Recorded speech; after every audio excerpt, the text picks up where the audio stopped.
מגיעים דיווחים. שורפים את הדירה.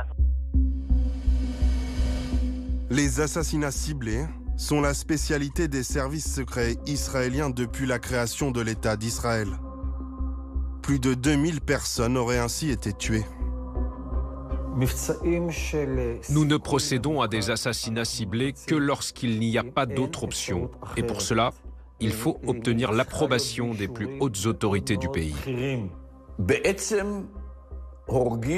En fait, quand une personne est sur le point de vous tuer, il y a dans la Torah un proverbe qui dit « Lève-toi et tue le premier ». Si on rate quelque chose, si on manque quelque chose, si on ne prend pas de risque, si on ne réussit pas, à la fin, des Juifs meurent et l'État d'Israël disparaît.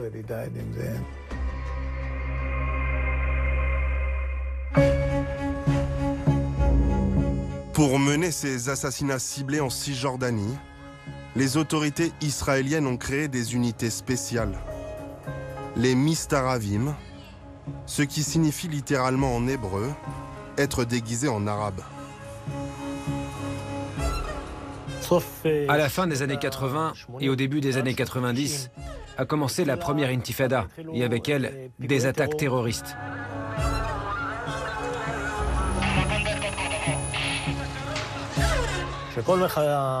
À ce moment-là, les terroristes les plus anciens bénéficiaient du soutien de la population locale qui les protégeait.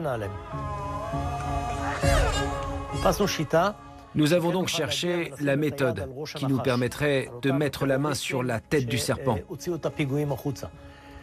sur les terroristes de haut rang. Et c'est ainsi qu'on a construit une doctrine, celle d'une unité qui allait se fondre dans leur population. Les membres de ces commandos sont choisis et formés pour être capables de s'infiltrer dans n'importe quel village palestinien.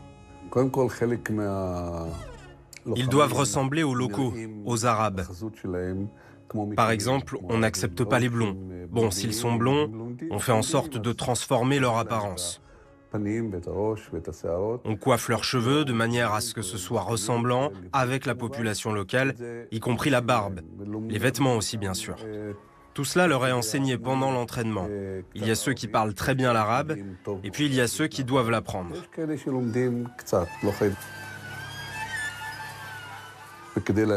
Ensuite, ils doivent s'intégrer à leur population, s'infiltrer à leur mariage, à leurs événements, à leurs funérailles.